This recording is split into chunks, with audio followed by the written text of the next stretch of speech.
മാറുന്ന സ്ത്രീത്വത്തിന് മാറ്റത്തിന്റെ പുത്തൻ കാഴ്ചകളുമായി എത്തുന്ന ലേഡീസ് അവറിന്റെ ഒരു പുതിയ എപ്പിസോഡിലേക്ക് എല്ലാ മാന്യ പ്രേക്ഷകർക്കും സ്വാഗതം.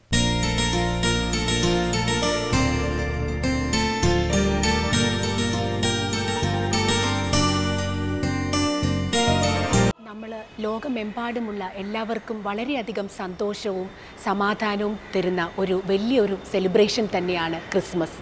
ഇതിൻ്റെ പിന്നിൽ വലിയ ഒരു കഥയുണ്ട്, ഒരു ബർത്ത് സ്റ്റോറി. ലോകരക്ഷകനായിട്ടുള്ള യേശുക്രിസ്തു ഭൂമിയിലോട്ട് വന്ന ഒരു വലിയ കഥ. 2000 വർഷങ്ങൾക്ക് മുൻപ് മരപ്പണിക്കാരനായ ജോസഫിനും മറിയയ്ക്കും ഉണ്ണി പിറന്ന കഥ. ബെത്ലഹേമിലെ ഒരു ഗ്രാമത്തിൽ പുൽത്തൊട്ടിൽ കാലിത്തൊഴുത്തിൽ യേശുക്രിസ്തു പിറന്ന ഒരു വലിയ കഥ. അതാണ് ഞാനിന്ന് ആദ്യം പറയാൻ പോകുന്നത്. 2000 വർഷം മുൻപ് മരപ്പണിക്കാരനായ യോസേഫും മറിയയും തമ്മിൽ വിവാഹം ഉറപ്പിച്ചിരുന്നു. അങ്ങനെ ഇരിക്കെയാണ് ഒരു ദിവസം മറിയയ്ക്ക് മുന്നിൽ ഗബ്രിയേൽ മാലാഖ പ്രത്യക്ഷപ്പെടുന്നത്. ഗബ്രിയേൽ മാലാഖ വന്നത് വലിയൊരു ദൂതുമായിട്ടാണ്, വലിയൊരു സന്ദേശവുമായിട്ട്. മറിയോട് പറഞ്ഞു, നീ ഗർഭം ധരിച്ച് ഒരു കുഞ്ഞിന് ജന്മം നൽകും. ആ കുഞ്ഞിന് ജീസസ്, യേശു എന്ന് പേരിടണം. കാരണം ലോകരക്ഷകനായിട്ടാണ് ഈ കുഞ്ഞ് ജനിക്കുന്നത്.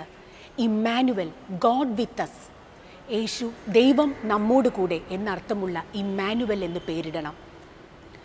ഇത് കേട്ട് മറിയ വിഷമിച്ചു പോയി. മറിയ പറഞ്ഞു, ഞാൻ കന്യകയാണല്ലോ, അതുപോലെ ഞാൻ വിവാഹം ഉറപ്പിച്ചിരിക്കുന്ന സ്ത്രീയുമാണ്. അപ്പോൾ മാലാഖ ഗബ്രിയേൽ ദൂതൻ പറഞ്ഞത്, ഭയപ്പെടേണ്ട, ഇത് പരിശുദ്ധാത്മാവിനാൽ സാധ്യമാകുന്നു. അതുപോലെ തന്നെ നിൻ്റെ ബന്ധുവായിരിക്കുന്ന എലിസബത്തും ഇപ്പോൾ 6 മാസം ഗർഭിണിയാണ്. അവൾ അത്രയധികം പ്രായാധിക്യമുണ്ടെങ്കിലും അവൾക്കും ഉടൻ തന്നെ ഒരു ആൺകുഞ്ഞിന് ജന്മം നൽകാനായിട്ട് അവൻ സാധിക്കും. ഇതിൽ നിന്നെല്ലാം തെളിയുന്നത് ദൈവത്താൽ അസാധ്യമായിട്ട് ഒന്നുമില്ല എന്ന് ദൂതൻ മറിയോട് പറഞ്ഞു. Nothing is impossible for God. ഇത് കേട്ട് മറിയ ദൂതനോട് പറഞ്ഞു, ഞാൻ ദൈവം പറയുന്നത് പോലെ അനുസരിക്കും. I will obey my lord എന്നാണ് മറിയ ദൂതനോട് പറഞ്ഞത്. ഈ വാർത്ത യോസേഫ് അറിഞ്ഞപ്പോൾ വളരെയധികം വിഷമിക്കുകയുണ്ടായി. ഇങ്ങനെ ഒരു സ്ത്രീയെ എങ്ങനെയാണ് ഞാൻ കല്യാണം കഴിക്കുക എന്നുള്ള ചിന്തയിൽ യോസേഫ് ദുഃഖിച്ചു. ഈ സമയത്ത് യോസേഫിൻ്റെ മുന്നിലും ഒരു ദൂതൻ പ്രത്യക്ഷപ്പെട്ടു. ദൂതൻ ജോസഫിനോട് പറഞ്ഞു, നീ ഭയപ്പെടേണ്ട, മറിയ ഗർഭിണിയായിരിക്കുന്നത് പരിശുദ്ധാത്മാവിനാലാണ്. It is through the power of the holy spirit. അതുകൊണ്ട് നീ അവളെ സ്വീകരിക്കണം. അത് ദൈവത്തിൻ്റെ പദ്ധതി ഭൂമിയിൽ നിറവേറ്റാനാണ്. യോസേഫും അതുപോലെ ആ ദൂതൻ പറഞ്ഞതുപോലെ അനുസരിക്കുകയും മറിയെ സ്വീകരിക്കുകയും ചെയ്തു. അങ്ങനെ ഇരിക്കെയാണ് അന്നത്തെ ചക്രവർത്തിയായ സീസർ അഗസ്റ്റസ് സെൻസസിന് വേണ്ടി ഉത്തരവിട്ടത്. അതായത് ആ നാട്ടിലെ എല്ലാവരെയും കൗണ്ട് ചെയ്യണം, എല്ലാവരെയും എണ്ണണം. അങ്ങനെ ഒരു ഉത്തരവിട്ടു. അതുകൊണ്ട് തന്നെ യോസേഫിൻ്റെ ഗൃഹം എന്ന് പറയുന്നത്, ഭവനം എന്ന് പറയുന്നത് ബെത്ലഹേമാണ്. ദാവീദിൻ്റെ ഗൃഹത്തിലേക്ക് യോസേഫ് തൻ്റെ ഗർഭിണിയായ ഭാര്യയും കൊണ്ട് യാത്ര പുറപ്പെട്ടു. ഇപ്പോൾ നമുക്ക് കാണുന്ന എല്ലാ വിധത്തിലുള്ള യാത്രാ സൗകര്യങ്ങളൊന്നും അന്നത്തെ കാലത്ത് ഇല്ലായിരുന്നു. ഇപ്പോൾ നമുക്ക് എല്ലാവിധ സൗകര്യങ്ങളും എല്ലാത്തിൻ്റെയും നമുക്ക് എല്ലാം സമൃദ്ധിയുടെ നടുവിലാണ് നമ്മൾ മനുഷ്യരിന്ന് ജീവിക്കുന്നത്. എന്നാൽ അന്നത്തെ കാലത്ത് വളരെയധികം കഷ്ടപ്പെട്ടും അധ്വാനിച്ചും സഹിച്ചും ത്യാഗം ചെയ്തും വിട്ടുവീഴ്ചകൾ ചെയ്തുമാണ് മനുഷ്യൻ അന്ന് ജീവിച്ചിരുന്നത്. അതുകൊണ്ട് തന്നെ യാത്ര ആയിട്ടുള്ള ട്രാൻസ്പോർട്ടൊക്കെ വളരെ കുറവായതുകൊണ്ട് അവർ ദിവസങ്ങളോളം നടന്നാണ് ജോസഫും മറിയയും ബെത്ലഹേമിലെത്തുന്നത്. അതുകൊണ്ട് അവിടെ സെൻസസിൻ്റെ അങ്ങനെ ഒരു നടപടി ഉള്ളതുകൊണ്ട് ഒരുപാട് പേര് ബെത്ലഹേമിൽ എത്തിയിട്ടുണ്ടായിരുന്നു. അവിടെയുള്ള ഹോട്ടലുകളും ഇന്നുകളും എല്ലാം നിറഞ്ഞിരുന്നു ആളുകളെ കൊണ്ട്. അപ്പോൾ ഇവരവിടെ എത്തിയപ്പോൾ ഒരുപാട് വൈകിയിരുന്നു. അവർ ഇന്നുകളിലും എല്ലാം അവർ മുട്ടി നോക്കി, എവിടെയും താമസ സൗകര്യം കിട്ടിയില്ല. ഗർഭിണിയായ മറിയ വളരെയധികം ക്ഷീണിച്ചിരുന്നു. എന്നാലും ദൗത്യ നിർവഹണത്തിൽ അവർ ഒരുമിച്ച് നിന്നു. ദൈവത്തിൻ്റെ ആജ്ഞ, കൽപ്പന അനുസരിച്ച് ജീവിക്കാൻ അവർ രണ്ടുപേരും ഒരുമിച്ച് നിന്നു. ഇവിടെയും അവർ വളരെയധികം മാതൃകാ ദമ്പതികളായിട്ടാണ് നമ്മുടെ മുന്നിൽ യോസേഫും മറിയയും നിൽക്കുന്നത്. ആ തിരുകുടുംബം എന്നും നമ്മൾക്ക് എല്ലാവർക്കും ഒരു പ്രചോദനം തന്നെയാണ്. ദൗത്യ നിർവഹണത്തിൽ ഇത്രയധികം വെല്ലുവിളികൾ ഉണ്ടായിട്ടും അവർ ലക്ഷ്യസ്ഥാനത്ത് എത്താനും അതിലോട്ടുള്ള പരിശ്രമം ചെയ്യുകയും ചെയ്തു. അങ്ങനെ നിരവധി സ്ഥലത്ത് മുട്ടി അവർ എവിടെയും സ്ഥലം കിട്ടിയില്ല. അങ്ങനെ അവർ ഒരു കാലിത്തൊഴുത്തിൽ ചെന്നെത്തി. അവിടെ ഏറെ വൈകി അവർ രണ്ടുപേരും ആ കാലിത്തൊഴുത്തിൽ അഭയം തേടി. അന്ന് രാത്രി ലോകരക്ഷകനായ ദ സേവ്യർ, നമ്മുടെ ദ മെസ്സായ, അന്ന് രാത്രി ഉണ്ണി യേശു ആ കാലിത്തൊഴുത്തിൽ നമ്മൾ പാപികൾക്ക് വേണ്ടി ജനിച്ചു. അവർ അവിടെ അങ്ങനെ താമസിക്കുമ്പോൾ ആ രാത്രി, ആ തണുപ്പുള്ള രാത്രി, ആട്ടിടയന്മാർ തൊട്ടടുത്തുള്ള സ്ഥലങ്ങളിലുണ്ടായിരുന്നു, ആടുകളെ നോക്കി മേയിച്ച്. അവിടെ ഈ ആട്ടിടയന്മാരോടാണ് ആദ്യം ദൂതൻ സൽവാർത്തയുമായി ഗുഡ് ന്യൂസ് കേൾപ്പിക്കുന്നത്. അതായത് ലോകരക്ഷകൻ ഭൂമിയിൽ ജനിച്ചിരിക്കുന്നു എന്നുള്ള സൽവാർത്ത. ആട്ടിടയന്മാർ അല്ലെങ്കിൽ ഷെപ്പേർഡ്സ് എന്ന് പറയുന്നത് വളരെയധികം തള്ളപ്പെട്ട, വളരെയധികം തരം താഴ്ന്ന, വളരെയധികം നിഷേധിക്കപ്പെട്ട ഒരു വിഭാഗമായിരുന്നു. എന്നാൽ ഇതിൽ തെളിയുന്നത് രോഗിക്കാണ് വൈദ്യനെ കൊണ്ട് ആവശ്യം, വിശക്കുന്നവനാണ് അപ്പം കൊടുക്കേണ്ടത് എന്നതുപോലെ തന്നെ നമ്മൾ പാപികളെയും നിരാശ അനുഭവിക്കുന്നവരെയും രോഗികളെയും ബന്ധനത്തിൽ ഇരിക്കുന്നവരെയും ഒക്കെ രക്ഷിക്കാനും സൗഖ്യം കൊടുക്കാനുമാണ് ലോകരക്ഷകൻ ഭൂമിയിലോട്ട് വന്നത്, അവതരിച്ചത്. അതുകൊണ്ട് തന്നെ ഈ സൽവാർത്ത, ഈ ഗുഡ് ന്യൂസ് ആദ്യം ആട്ടിടയന്മാർക്കാണ് മാലാഖ ആദ്യം അറിയിക്കുന്നത്. അവർ പറഞ്ഞു, അടയാളമോ? അടയാളം എന്ന് പറയുന്നത് ഈ ജനിച്ചിരിക്കുന്ന കുഞ്ഞിനെ സ്വാഡ്ലിംഗ് ക്ലോത്ത്സ്, വളരെയധികം തുണിയിൽ പൊതിഞ്ഞ് ഒരു പുൽത്തൊട്ടിൽ നിങ്ങൾക്ക് കാണാനായിട്ട് സാധിക്കും. അവർ മാലാഖമാർ ഒരുമിച്ച് പാടി, അത്യുന്നതങ്ങളിൽ ദൈവത്തിന് മഹത്വം, ഭൂമിയിൽ സന്മനസ്സുള്ളവർക്ക് സമാധാനം, glory to God in the highest, peace and good will to all the people on earth.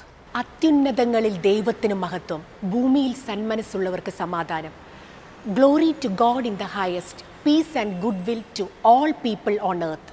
Christmas ദിനത്തിൽ നമ്മൾ വളരെയധികം ഏറ്റുപാടുന്ന ഈ രണ്ട് ഈരടികൾ നമ്മൾ എല്ലാവർക്കും പരിചിതമാണ്. ഭൂമിയിൽ സന്മനസ്സുള്ളവർക്ക് സമാധാനം എന്നാണ് മാലാഖമാർ ഏറ്റുപാടിയത് ആട്ടിടയന്മാരോട്. അതുകൊണ്ട് തന്നെ സന്മനസ്സും സംതൃപ്തിയും വളരെയധികം ത്യാഗം ചെയ്യാനുള്ള മനോഭാവവും സ്നേഹവും നിറഞ്ഞ ഒരു സ്ഥലത്തെ ദൈവത്തിൻ്റെ അനുഗ്രഹവും ദൈവം നമ്മുടെ ഉള്ളിൽ വസിക്കുകയുള്ളൂ. ആട്ടിടയന്മാർ ബെത്ലഹേമിൽ പോയി ആ ഉണ്ടായ യേശുക്രിസ്തുവിനെ കാണുകയും യേശുക്രിസ്തുവിനെ നമസ്കരിക്കുകയും അവർ കേട്ട ദൂത് സ്നേഹപൂർവ്വം മറിയെ അറിയിക്കുകയും ചെയ്തു. അങ്ങനെ ആട്ടിടയന്മാർ ചെന്നിട്ട് മറ്റുള്ള എല്ലാവരോടും ഉണ്ണി യേശു ലോകരക്ഷകൻ പിറന്ന ആ ഗുഡ് ന്യൂസ്, ആ സന്തോഷ വാർത്ത അറിയിച്ചു.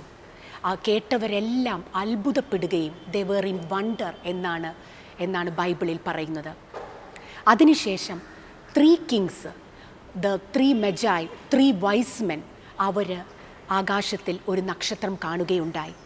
ആ നക്ഷത്രം കണ്ടപ്പോൾ അവർക്ക് മനസ്സിലായി, ഒരു പുതിയ രാജാവ്, A new king has been born on this earth എന്ന്. അവർ ആ നക്ഷത്രത്തിൻ്റെ, ആ സ്റ്റാറിൻ്റെ പിന്നാലെ പോയി. ആ നക്ഷത്രം ചെന്ന് നിന്നത് യോസേഫും മറിയയുടെ ഉണ്ണി യേശു പിറന്ന ആ കാലിത്തൊഴുത്തിൻ്റെ മുകളിലായിട്ടാണ് ആ നക്ഷത്രം ചെന്ന് നിന്നത്. അങ്ങനെ 3 രാജാക്കന്മാർ ഗോൾഡും മേറും ഫ്രാങ്കിൻസെൻസ്, അതായത് സ്വർണവും കുന്തിരിക്കവും മൂരും, അതായത് ഇതെല്ലാം നല്ല വിലയുള്ള പെർഫ്യൂംസ് ആയിരുന്നു. ഇതെല്ലാം കൊണ്ട് ഈ സ്വർണവും എല്ലാം കാഴ്ചവെച്ച് അവർ ഉണ്ണി യേശുവിനെ നമസ്കരിച്ചു. അങ്ങനെയാണ് നമ്മുടെ യേശുക്രിസ്തുവിൻ്റെ ജനനകഥ പോകുന്നത്. യേശുക്രിസ്തു ജനിച്ചതും ജീവിച്ചതും സഹിച്ചതും മരിച്ചതും ഉയർത്തെഴുന്നേറ്റതും എല്ലാം പാപികളായ നമുക്ക് വേണ്ടിയാണ്. എന്നാൽ ഈ ഒരു മെസ്സേജ് നമ്മൾ മനസ്സിലാക്കി ഈ 2016 ക്രിസ്മസ് നമ്മൾ അത് എല്ലാ രീതിയിലും നമ്മുടെ ഹൃദയം ബെത്ലഹേമിലെ പുൽക്കൂടാക്കി മാറ്റി യേശുക്രിസ്തു നമ്മുടെ ഉള്ളിൽ ജനിക്കാനായിട്ട് നമ്മൾ പ്രാർത്ഥിക്കുകയും അതിനുവേണ്ടി പ്രവർത്തിക്കുകയും വേണം. കത്തോലിക്ക സഭ ഈ 25 ദിവസത്തെ നൊയമ്പ് എന്ന് പറയുന്നത് നമ്മൾ ക്രിസ്മസ് ആഘോഷിക്കാനും യേശുക്രിസ്തുവിനെ നമ്മുടെ ഹൃദയത്തിലോട്ടും നമ്മുടെ ഭവനത്തിലോട്ടും വരവേൽക്കാനുള്ള തയ്യാറെടുപ്പുകൾ പറയുന്നുണ്ട്. അതായത് നമ്മൾ പ്രകൃതിയെ നോക്കുകയാണെങ്കിൽ തന്നെ വൃക്ഷങ്ങളെ നോക്ക്, എല്ലാവർക്കും സീസണൽ ചേഞ്ച് ഉണ്ട്. ഓട്ടം സമയം ആകുമ്പോൾ വൃക്ഷങ്ങളിലെ ഇലകളെല്ലാം കൊഴിഞ്ഞു പോകുന്നുണ്ട്. സ്പ്രിംഗ് ആകുമ്പോൾ പുതിയ ഇലകൾ വരുന്നുണ്ട്. അതുപോലെ തന്നെ നമ്മുടെ ഉള്ളിലും രൂപാന്തരം വരേണ്ട ഒരു സമയമാണ്. അങ്ങനെ രൂപാന്തരത്തിനും പ്രിപ്പയർ ചെയ്യേണ്ട, ഒരുങ്ങേണ്ട ഒരു കാലഘട്ടമാണ് ഈ 25 ദിവസം ക്രിസ്മസിന് മുൻപുള്ളത്. അപ്പോൾ അതിൽ നമ്മൾ ആന്തരിക സൗഖ്യവും ശുദ്ധീകരണവും വന്നാലേ നമ്മുടെ ഉള്ളിൽ ഉണ്ണി യേശു പിറക്കുകയുള്ളൂ. അതുപോലെ ബെത്ലഹേമിലെ പുൽക്കൂട് പോലെ ആക്കണം നമ്മുടെ കുടുംബവും, നമ്മുടെ കുടുംബജീവിതവും. അതാണ് യോസേഫും മറിയയും, ജോസഫ് ആൻഡ് മറിയ അവരുടെ ജീവിതത്തിലൂടെ നമ്മളെ പഠിപ്പിക്കുന്ന ഒരു വലിയ ഒരു നിധി, വലിയ ഒരു സന്ദേശം.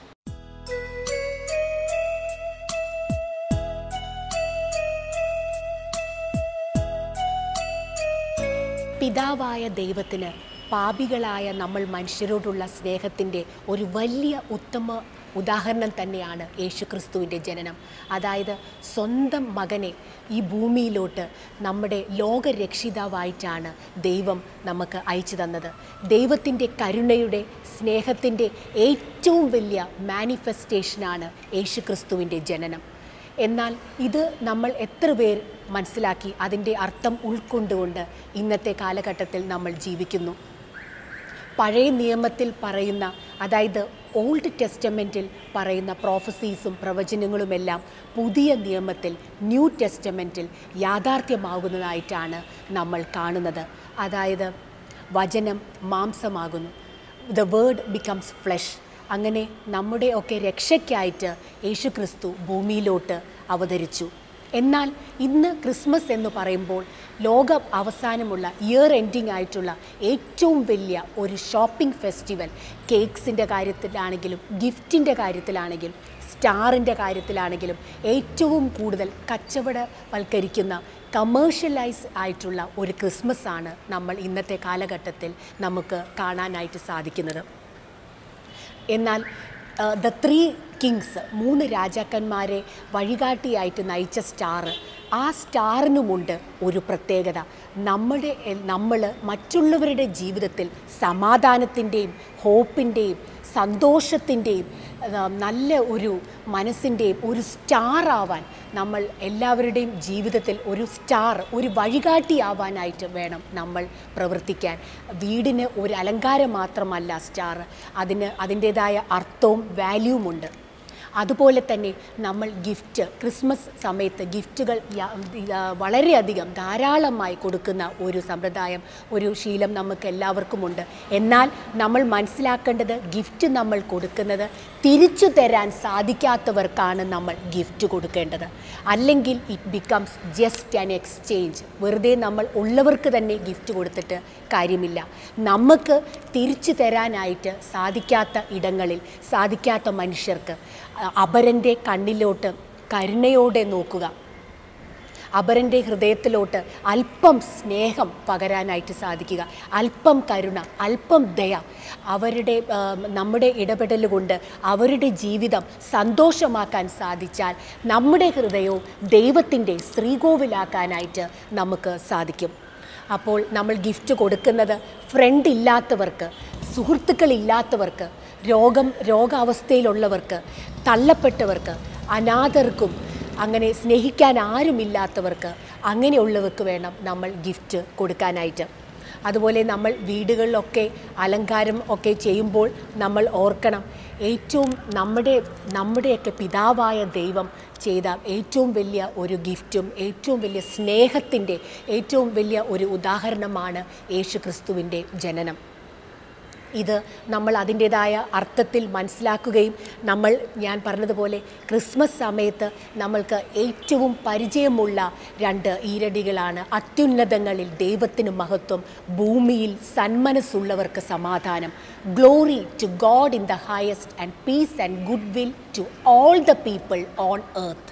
സന്മനസ്സുള്ളവർക്ക് സമാധാനം എന്നാണ് മാലാഖമാർ അന്ന് ആട്ടിടയന്മാരുടെ ഇടയിലോട്ട് പാടിയത്. അതിൻ്റെ അർത്ഥം സന്മനസ്സ്, നല്ല മനസ്സ്, നല്ല ഹൃദയം, നല്ല കരുണയുള്ളവർ, ഇങ്ങനെയുള്ളവരുടെ ഹൃദയത്തിലോട്ടാണ് യേശു ക്രിസ്തു ജനിക്കുന്നത്. ഇതിൻ്റെ അർത്ഥം മനസ്സിലാക്കിക്കൊണ്ട് നമ്മൾ ജീവിക്കുകയാണെങ്കിൽ നമ്മുടെ കുടുംബജീവിതവും ഇന്ന് നമ്മൾ വളരെയധികം ബന്ധങ്ങളുടെ തകർച്ച കാണുകയും അങ്ങനത്തെ നമ്മൾ പള്ളിയിൽ ഒക്കെ നമ്മൾ എടുക്കുന്ന കൂദാശയും ഉടമ്പടികളും ഒക്കെ മറന്നുകൊണ്ട് നിസ്സാര കാര്യങ്ങൾക്ക് വേണ്ടി നമ്മൾ തള്ളിപ്പറയുകയും വേർപിരിയുകയും ഒക്കെ ചെയ്യുന്ന ഒരു കാലഘട്ടത്തിലാണ് നമ്മൾ ജീവിക്കുന്നത്. എന്നാൽ ഇതിൽ നിന്ന് നമ്മൾ മനസ്സിലാക്കേണ്ടത് നമ്മുടെ തലമുറയാണ്, മക്കളെയാണ് ഏറ്റവും കൂടുതൽ ഈ ബന്ധത്തകർച്ച എഫക്റ്റ് ചെയ്യുന്നത്, ബാധിക്കുന്നത്. മക്കൾ എന്ന് പറയുന്നത് നമ്മൾ കാണാത്ത ഒരു ലോകത്തിലേക്ക് നമ്മൾ അയക്കുന്ന ജീവനുള്ള സന്ദേശങ്ങളാണ്. അതുകൊണ്ട് തന്നെ അവരെ വാത്സല്യത്തോടുകൂടിയും സ്നേഹത്തോടുകൂടിയും നമ്മൾ സ്നേഹിക്കുകയും വളർത്തുകയും ചെയ്താലേ ഈ നമ്മുടെ കുടുംബജീവിതവും നമ്മുടെ ഈ ലോകജീവിതവും ഒരു മനോഹരമാക്കാനും ഒരു ധന്യമാക്കാനും ആയിട്ട് നമ്മൾ സാധിക്കുകയുള്ളൂ. മദർ തെരേസ തന്നെ പറഞ്ഞിട്ടുണ്ട്, സോഷ്യൽ വർക്ക് ചെയ്യുന്നുണ്ടെങ്കിൽ, ചെയ്യാൻ താല്പര്യമുണ്ടെങ്കിൽ ആദ്യം പോയി ചെയ്യേണ്ടത് കുടുംബത്തെ സ്നേഹിക്കാനാണ്. വീട്ടിലുള്ളവരെ, നമ്മുടെ ഭർത്താവിനെ ആണെങ്കിലും മക്കളെ ആണെങ്കിലും അതുപോലെ തന്നെ നമ്മുടെ മാതാപിതാക്കളെ ആണെങ്കിലും ആദ്യം സാമൂഹ്യ പ്രവർത്തന രംഗത്ത് ഇറങ്ങുന്നവരോട്, സാമൂഹ്യ പ്രവർത്തനം താല്പര്യമുള്ളവരോട് ആദ്യം പറയുന്നത് മദർ തെരേസയുടെ സ്വന്തം വാക്കുകളിൽ ആദ്യം കുടുംബത്തെ സ്നേഹിക്കാനാണ്. അതിൻ്റെ ഉത്തമ ഉദാഹരണമാണ് ജോസഫും മേരി. അവരുടെ ആ തിരുക്കുടുംബം, അവരുടെ ആ ദൗത്യ നിർവഹണത്തിൽ അവർ നേരിട്ട വെല്ലുവിളികൾ എല്ലാം അവർ സഹിച്ചും എല്ലാ ത്യാഗങ്ങൾ ചെയ്തും അവരുടെ ആ ദൗത്യ നിർവഹണത്തിൽ വളരെയധികം ഒരുമിച്ച് നിന്ന്, ഒറ്റക്കെട്ടായി നിന്ന് പരിശ്രമിച്ച് അവർ അതിൽ വിജയിക്കുകയുണ്ടായി. ദൈവത്തിൻ്റെ ഒരു വാക്കുകളെ അവർ ജോസഫും മേരിയും അനുസരിക്കുകയും അങ്ങനെ യേശുക്രിസ്തുവിനെ നല്ലൊരു പൈതലായി അവർക്ക് വളർത്താനും സാധിച്ചു. അപ്പോൾ ഈ തിരുക്കുടുംബത്തിൻ്റെ ഈ ക്രിസ്മസ് ദിനത്തിൽ എനിക്ക് പറയാനുള്ള ഒരു വലിയ സന്ദേശം, ഈ തിരുക്കുടുംബത്തിൻ്റെ മാതൃകയിൽ നമ്മുടെ കുടുംബങ്ങളും ആക്കാനായിട്ട് ശ്രമിക്കണം. അതുപോലെ തന്നെ ബെത്ലഹേമിലെ ആ പുൽക്കൂട് നമ്മുടെ കുടുംബങ്ങളിലും ജനിക്കട്ടെ. നമ്മുടെ ഹൃദയങ്ങൾ പുൽക്കൂടായി മാറ്റി യേശുക്രിസ്തുവിൻ്റെ ജനനത്തിനായി നമുക്ക് ഒരുങ്ങാം. അന്ധകാരം നിറഞ്ഞ ഈ ലോകത്ത് കൂരിരുട്ടുകളാൽ, അതായത് ഒരുപാട് ആക്രമണവും സ്വന്തം കുടുംബത്തിൽ നിന്ന് തന്നെ മക്കൾക്ക് രക്ഷയില്ലാത്ത ഒരവസ്ഥ, സ്വന്തം ശത്രുക്കൾ എന്ന് പറയുന്നത് കുടുംബത്തിനകത്ത് തന്നെ ഉള്ള ഒരു കാലഘട്ടം, അത്രയും അധികം നമ്മൾ വേദനയും വളരെയധികം മനസ്സുകൊണ്ട് നമ്മൾ വിഷമിക്കുന്ന ഒരു കാലഘട്ടം. അന്ധകാരം നിറഞ്ഞ ഈ ലോകത്ത് മിന്നാമിനുങ്ങുകളാവാനായിട്ട് നമുക്ക് സാധിക്കും. അതായത് വെളിച്ചത്തിൻ്റെ, കരുണയുടെ, സ്നേഹത്തിൻ്റെ, സമാധാനത്തിൻ്റെ സന്ദേശവുമായി ഞാൻ പറഞ്ഞതുപോലെ 3 രാജാക്കന്മാർക്ക് വഴി കാണിച്ച നക്ഷത്രം എന്ന് പറയുന്നത് അവർക്ക് നമ്മളും അതുപോലെ മറ്റുള്ളവരുടെ ജീവിതത്തിൽ ഈ ലോകത്ത് സമാധാനത്തിൻ്റെയും സന്തോഷത്തിൻ്റെയും നക്ഷത്രമാവാനായിട്ട് നമുക്ക് സാധിക്കും. ഏതൊരു കൂരിരുട്ടിലും മിന്നാമിനുങ്ങിന് അതിൻ്റേതായ ഭംഗിയും സൗന്ദര്യവും പ്രകാശവുമുണ്ട്. അതുപോലെ തന്നെ അന്ധകാരവും ദുഷ്ടതയും വളരെയധികം വയലൻസും നിറഞ്ഞ ഈ ലോകത്ത് നമ്മൾക്ക് കാണാനായിട്ട് സാധിക്കും. കൊച്ചു കുട്ടികൾക്ക് അഗെയിൻസ്റ്റ് വരെ വളരെയധികം പീഡനവും വളരെയധികം ഡ്രഗ്സിൻ്റെ ആണെങ്കിലും മയക്കുമരുന്നിൻ്റെ ആണെങ്കിലും ഒരുപാട് ആസക്തിയിലും മദ്യാസക്തിയിലും ഒക്കെ കഴിയുന്ന നമ്മുടെ ജനത, ഇവർക്കൊക്കെ നമുക്ക് സ്നേഹത്തിൻ്റെയും സമാധാനത്തിൻ്റെയും ഒക്കെ വലിയ ഒരു സന്ദേശമാണ് ഈ ക്രിസ്മസ് യേശുക്രിസ്തുവിൻ്റെ ജനനത്തിലൂടെ നമുക്ക് സാധിക്കുന്നത്. എനിക്ക് അപ്പോൾ പറയാനുള്ളത്, നമുക്ക് ക്രിസ്മസ് കാരോൾസൊക്കെ നമ്മൾ വളരെയധികം പാട്ടുകൾ പാടാറുണ്ട്. Silent night, O come all ye faithful, യഹൂദിയായിലെ, അങ്ങനെ വളരെയധികം പ്രശസ്തമായിട്ടുള്ള കാരോൾസൊക്കെ ഉണ്ട്. കാരോൾ സിംഗിങ്ങിലും ഒക്കെ യേശുക്രിസ്തു ദൈവം നമുക്ക് മനുഷ്യർക്ക് തന്ന ഏറ്റവും വലിയ ഗിഫ്റ്റ് ആണ് യേശു ക്രിസ്തു. ദൈവത്തിൻ്റെ ഏകം ജാതനായിട്ടുള്ള ഏകം മകനെ ഭൂമിയിലോട്ട് നമ്മുടെ പാപങ്ങൾക്ക് വേണ്ടി നമ്മളെ രക്ഷിക്കാനായിട്ട് ലോകരക്ഷകനായിട്ട് പിതാവായ ദൈവം സ്വന്തം മകനെ ഭൂമിയിലോട്ട് അയച്ച കഥ തന്നെയാണ് എല്ലാ കാരൽസിലൂടെയും ഒക്കെ വ്യക്തമാക്കുന്നത്. അതുപോലെ തന്നെ നമ്മൾക്കെല്ലാവർക്കും ക്രിസ്മസിന് കേക്ക് കട്ട് ചെയ്യുന്ന ഒരു സമ്പ്രദായമുണ്ട്. കേക്കാണെങ്കിലും അതിലൊക്കെ ഒരു കുടുംബവുമായിട്ട് എല്ലാം ഒരുമയോടുകൂടി ഒരു ജോയിൻ്റ് ആയിട്ടുള്ള ഒരു പങ്കാളിത്തത്തോടു കൂടി എല്ലാവരും ഒരുമിച്ച് അങ്ങനെയാണ് ഈ കേക്കിൻ്റെയൊക്കെ എന്ന് പറഞ്ഞാൽ നമ്മൾ ഫാമിലി ആയിട്ട് എല്ലാ മെമ്പേഴ്സും കൂടെ ചേർന്ന് കേക്ക് കട്ട് ചെയ്ത് എല്ലാവർക്കും സന്തോഷം പകരുന്ന രീതിയിൽ എല്ലാവർക്കും ഡിസ്ട്രിബ്യൂട്ട് ചെയ്ത് അങ്ങനെ ഒരു വലിയ സന്ദേശവുമാണ് ക്രിസ്മസിൻ്റെ കേക്ക് കട്ടിങ്ങും. ഒരു ഫെലോഷിപ്പ്, ഒരു ടീം വർക്ക്, അതിൻ്റേതായിട്ടുള്ള സന്തോഷമാണ് കേക്ക് കട്ടിങ്ങിലൂടെയും നമുക്ക് കിട്ടുന്നത്. നമ്മൾ ക്രിസ്മസ് ട്രീ നമ്മൾ ഡെക്കറേറ്റ് ചെയ്യുമ്പോഴും നമ്മൾ കുടുംബത്തിലെ എല്ലാവരും മാതാപിതാക്കളും മക്കളും കൊച്ചുമക്കളും പ്രായമായിട്ടുള്ള അപ്പച്ചനും അമ്മച്ചിയും എല്ലാവരും ചേർന്ന് ഒരുമിച്ചാണ് ആ ട്രീ അലങ്കരിക്കുന്നത്.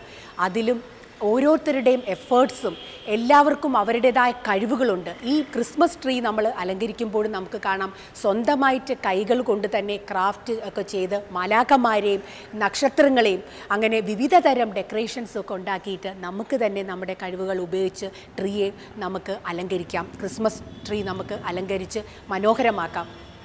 അപ്പോൾ എനിക്കിന്ന് പറയാനുള്ളത് പഴമയിലെ നന്മ ഇന്നത്തെ പുതിയ തലമുറക്കാർ, ഇന്നത്തെ ന്യൂ ജനറേഷൻ തലമുറ ഒരിക്കലും മറക്കരുത്.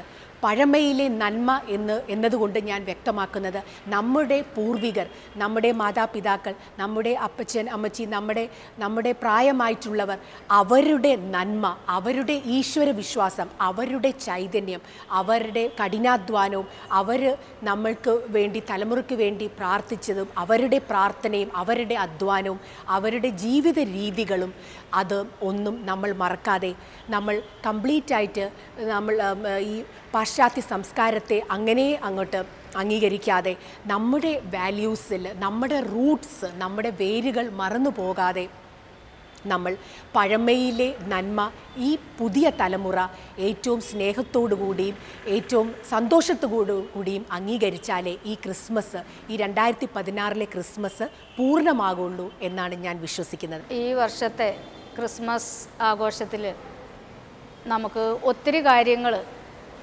ഓർക്കാനുണ്ട്. ദൈവത്തിൻ്റെ രക്ഷ കൈവന്നതിൻ്റെ അല്ലെങ്കിൽ ദൈവത്തിൻ്റെ അഗാധമായ സ്നേഹം ഏറ്റവും അർത്ഥവത്തായ രീതിയിൽ, അനുഭവസ്ഥമായ രീതിയിൽ ദൈവം മനുഷ്യന് പ്രകടിപ്പിച്ച അതിൻ്റെ ഒരു ഓർമ്മയുടെ ആഘോഷമാണ് ക്രിസ്മസ്. അപ്പോൾ ഈ ക്രിസ്മസ് നമുക്ക് അർത്ഥവത്തായിട്ട് ആഘോഷിക്കുവാനായിട്ട് സാധിക്കട്ടെ. വെറും ഒരു ബാഹ്യമായിട്ടുള്ള ആഘോഷങ്ങളിൽ ഒതുങ്ങി നിൽക്കാതെ ആഴമായിട്ടുള്ള ഒരു അനുഭവത്തിൻ്റെ ഒരു അവസരമായിട്ട് ഈ ക്രിസ്മസ് ആഘോഷം മാറട്ടെ. ഈ വ്യവസായവൽക്കരിക്കപ്പെട്ട ബന്ധങ്ങളും അല്ലെങ്കിൽ കുടുംബജീവിതവും അല്ലെങ്കിൽ എല്ലാ തലങ്ങളിലുള്ള ജീവിത തലങ്ങളും വ്യവസായവൽക്കരിക്കപ്പെടുന്ന ഈ കാലഘട്ടത്തിൽ ഇത് വെറും മറ്റൊരു ആഘോഷമായിട്ട് മാറാതെ നമ്മുടെ ജീവിതത്തിൽ കൂട്ടായ്മയുടെ, സ്നേഹത്തിൻ്റെ, പ്രതീക്ഷയുടെ, ഐക്യത്തിൻ്റെ, സ്നേഹത്തിൻ്റെ ഒരു അനുഭവം പങ്കുവയ്ക്കാനുള്ള ഒരു അവസരമായിട്ട് നമ്മുടെ ആഘോഷങ്ങൾ ഈ ക്രിസ്മസ് അവസരത്തിൽ മാറട്ടെ എന്ന് ഞാൻ ആശംസിക്കുന്നു. എല്ലാവർക്കും ഹൃദയം നിറഞ്ഞ സ്നേഹത്തിൻ്റെയും പ്രതീക്ഷയുടെയും പ്രകാശത്തിൻ്റെയും ഒരു എന്താ പറയുക, സ്നേഹത്തിൻ്റെയും ഒക്കെ ഒരു ക്രിസ്മസ് ആശംസ നേർന്നുകൊള്ളുന്നു. ക്രിസ്മസിൻ്റെ സന്തോഷം പങ്കിടാൻ ഞങ്ങൾ ചെയ്യുന്നത് തികച്ചും വ്യത്യസ്തമായൊരു പരിപാടിയാണ് ഫ്രണ്ട് ഓഫ് ഫ്രണ്ട്ലെസ്. സുഹൃത്തുക്കളില്ലാത്തവരുടെ സുഹൃത്തായി മാറുക. സാധാരണ ക്രിസ്തുമസ് കാലങ്ങളിൽ നമ്മുടെ നാട്ടിൽ കാണുന്ന ഒരു പതിവ്, സ്കൂളുകളിലായാലും ഓഫീസുകളിലായാലും നമ്മുടെ സുഹൃത്തുക്കളിൽ ഒരാളെ സുഹൃത്തായി തിരഞ്ഞെടുക്കുന്നു, അയാൾക്ക് വേണ്ടി പ്രാർത്ഥിക്കുന്നു, സമ്മാനങ്ങൾ കൈമാറുന്നു. അതിൽ നിന്ന് വ്യത്യസ്തമായി ഞങ്ങളുടെ വിദ്യാലയത്തിലെ കുട്ടികൾ ചെയ്യുന്നത് അവരൊരിക്കൽ പോലും അറിയാത്ത സമൂഹത്തിൽ ഒറ്റപ്പെട്ടു പോയവർ, വേദന അനുഭവിക്കുന്നവർ, ആരിൽ നിന്നും സ്നേഹം അനുഭവിക്കാൻ കഴിയാത്തവർ, രോഗികളായി കഴിയുന്നവർ, അഗതി മന്ദിരങ്ങളിൽ, ആതുരാലയങ്ങളിലൊക്കെ ഒറ്റപ്പെട്ട് കഴിയുന്നവരെ അവരുടെ സുഹൃത്തായി അവർ കാണുന്നു. അവർക്ക് വേണ്ടി അവർ പ്രാർത്ഥിക്കുന്നു. അവർ സമ്മാനങ്ങൾ അവർക്കായി ഒരുക്കുന്നു. അവർ കൊണ്ടുവരുന്ന ഓരോ സമ്മാനപ്പൊതിയിലും കുട്ടികൾ അവരുടെ കൈപ്പടയിൽ സ്വന്തമായി എഴുതുന്ന ഒരു സന്ദേശമുണ്ട്, ലഹരിക്കെതിരെയുള്ള സന്ദേശം. ക്രിസ്തുമസ് അടുത്തു വരുന്ന ദിവസങ്ങളിൽ ഈ സമ്മാനപ്പൊതികൾ ഞങ്ങൾക്ക് ചുറ്റുമുള്ള അഗതി മന്ദിരങ്ങളിൽ, ആതുരാലയങ്ങളിൽ, വീടുകളിൽ തന്നെ ഒറ്റയ്ക്ക് കഴിയുന്നവർ, ഇവർക്കെല്ലാം ഈ കുട്ടികൾ ഈ സമ്മാനങ്ങൾ കൊണ്ടുപോയി സ്നേഹത്തോടെ നൽകുന്നു. ഒപ്പം അവർക്ക് മധുര പലഹാരങ്ങൾ വിതരണം ചെയ്യുന്നു.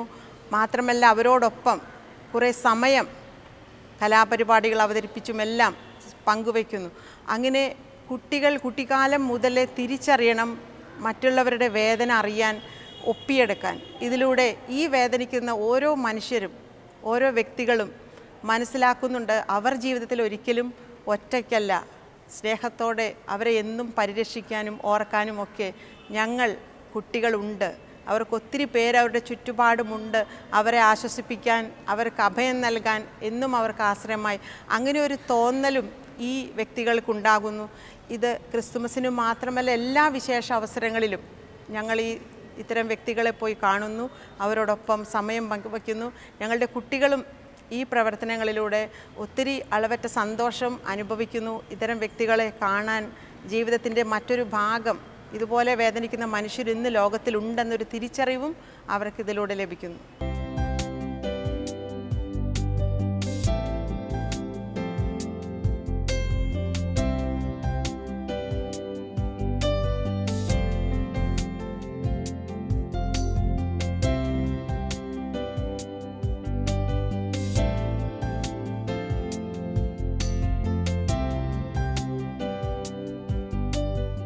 ആർഭാടം നിറഞ്ഞ ക്രിസ്മസ് ആഘോഷങ്ങൾ നമ്മൾ കണ്ടിട്ടുണ്ട്.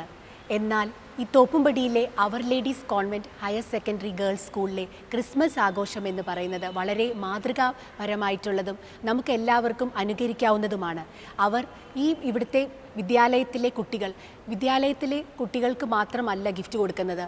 അവർ കൊടുക്കുന്നത് അനാഥർക്കും രോഗികൾക്കും, അങ്ങനെ സമൂഹത്തിൽ പുറംതള്ളപ്പെട്ട അവരുടെ ഫ്രണ്ട് ഫോർ ദ ഫ്രണ്ട്ലെസ് എന്ന പ്രോഗ്രാമിലൂടെ അവർ ഒരുപാട് പേർക്ക്, നിർധനർക്കും അങ്ങനെ രോഗികൾക്കുമൊക്കെയാണ് അവർ ഗിഫ്റ്റ് കൊടുക്കുന്നത്. അതായത് തിരിച്ച് നൽകാൻ സാധിക്കാത്തവർക്ക് അവർ നൽകുന്ന ആ ഗിഫ്റ്റ് തിരിച്ച് നൽകാൻ സാധിക്കാത്തവർക്കാണ് അവർ കൊടുക്കുന്നത്. ഇത് ശരിക്കും വലിയൊരു സന്ദേശം തന്നെയാണ്. യേശുക്രിസ്തുവിൻ്റെ ജനനത്തിലൂടെ ഇത് തന്നെയാണ്, ഈ സ്നേഹത്തിൻ്റെയും സാഹോദര്യത്തിൻ്റെയും സന്ദേശമാണ് നമുക്ക് ലഭിക്കുന്നത്. ഇവിടെ ഇന്ന് മറ്റൊരു സന്ദേശവും ഒരു പ്രത്യേകതയും കൂടിയുണ്ട്. ഈ വിദ്യാലയത്തിലെ ടീച്ചറായിരുന്നു സിസ്റ്റർ മേരി പോളിൻ്റെ 96ാമത്തെ ക്രിസ്മസ് ആണ് ഈ വർഷം ആഘോഷിക്കുന്നത്. അതും വളരെ ഒരു അനുഗ്രഹവുമാണ്, വളരെ ഒരു സന്തോഷം നിറഞ്ഞ ഒരു കാര്യവുമാണ്.